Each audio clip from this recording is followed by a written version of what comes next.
to do is you're looking for accessory muscle use, and we don't see any neck muscle use, no SM, don't see intercostal retractions, and we don't see intercostal bulging.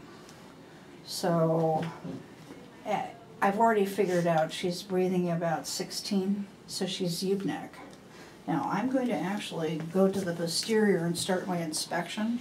Now as I came around, I've already observed her AP transverse diameter, which is 1 to 2. Now can you move your knees to the wall, just so everybody can see? Now, I don't see any evidence of kyphosis or scoliosis. Now I'm going to double check symmetric excursion. Now, press your fingers together to make 2 little lips of fat. We've got one big bulge of wool. Okay, inhale. Exhale. Now the pleat moved symmetrically, so she has symmetric chest excursion. And I'm beginning with palpation. Now, personally, I use this time to check all of the paraspinals. Now note, I started in the paracervical muscles. Now I'm doing the thoracic. Now, I will elicit chest discomfort, but I'm also getting the muscles.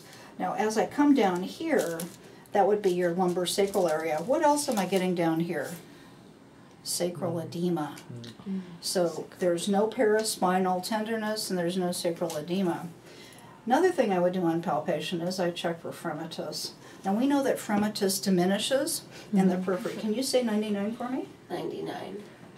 99. Now it really is 99. good to go from side to side. 99. 199. 99. Okay, now there's decreased fremitus in the periphery, but I mean it's really reduced. See, that kind of goes along with that notion that I had that you have some bronchospasm down here, and that's why we heard diminished airflow. Okay, so those are some things that I could do on palpations. That's really nice. Now at this point I would do the percussion. So I like to get my apices first. Now even through all of the insulation, you can still hear. I find my vertebra prominens, and then come around here. I lodge my finger between the 2 ribs, right below the vertebra prominens, and then I cock my hand. Now I'm going to go down 2 levels, go to exactly the place that correlates on the other side.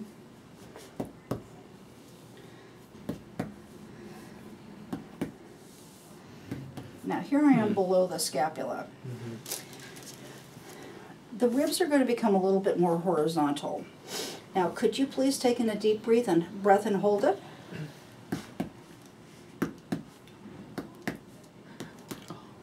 Okay, exhale and hold it. Okay, good. So her diaphragmatic excursion is indeed about 5. Great. Now CVA tenderness.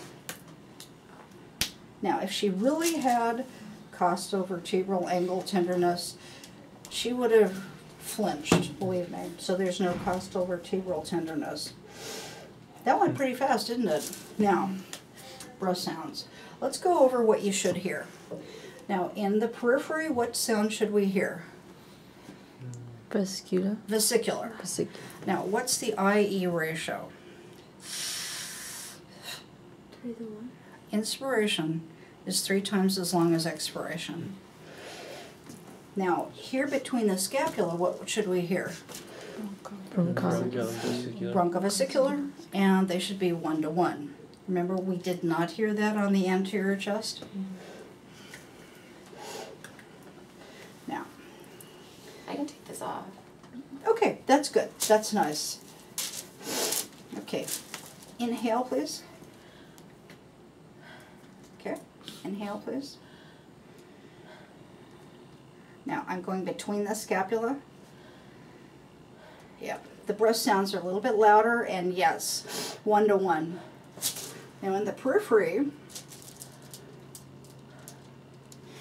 they're back to that 3 to 1.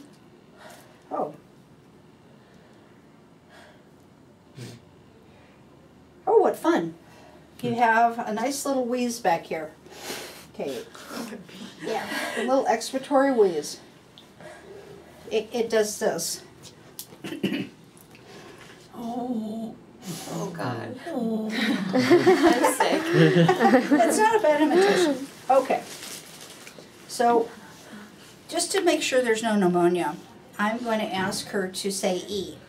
E. Now, if there is consolidation and I hear that E changed to A, then I might suspect some type of a bacterial problem, like a bacterial pneumonia.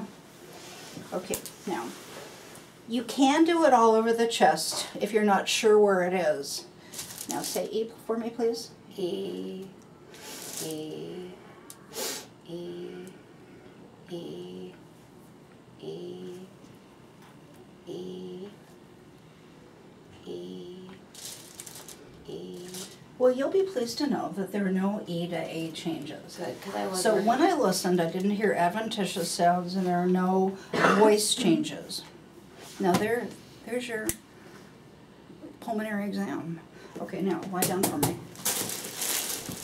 Now the first aspect of the cardiac exam for your practicum is going to be inspection. You couldn't have showed up in better clothes, let me tell you. Now, remember in the film, we saw neck veins that were distended when the person was lying down. We expect that if the person has normal volume. At this angle, though, 45 degrees, we expect her to have flat neck veins. Now, I don't expect you to comment because we've already done this, but understand that this is an important part of the exam when you're looking at the heart.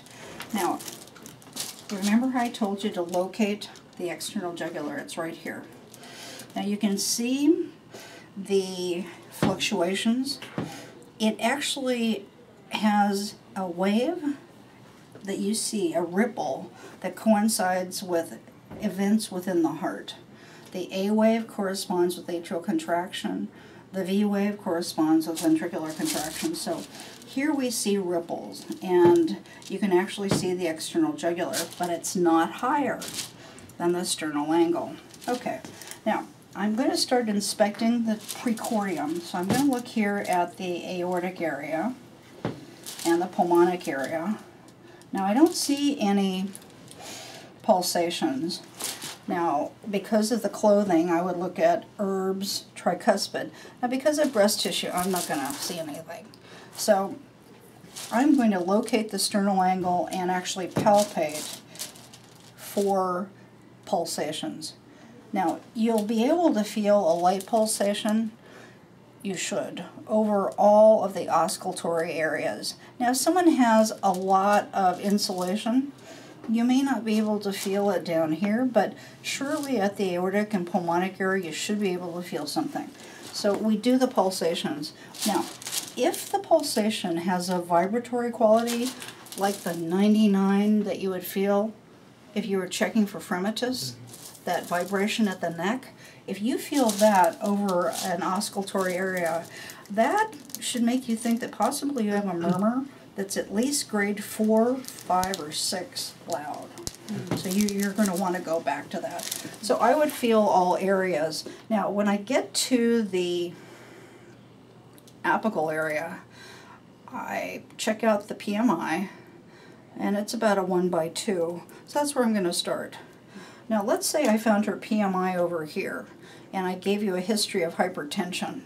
What do you think would have happened to that ventricle? Did it just kind of move over an inch? What happened to it? Did it hypertrophy? Okay, now, when a muscle has to pump against the resistance circuit, what does it do? It has Gets to work bigger. harder. So she might have left ventricular hypertrophy. So the heart extends. Okay, now, get my diaphragm. Now, I'm actually showing you what I really truly do. Now, I'm checking that I've got a pulse, an S1 for every radial beat I feel. And her S1's loudest. Now I'm going to go to the tricuspid area. S1's still louder. The herbs area, S1's still louder. S2's louder at the pulmonic.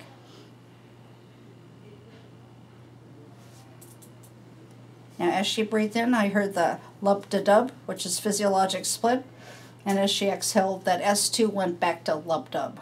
Now to the aortic area. Okay, S2's louder. Now I'm going to press down to get the bell.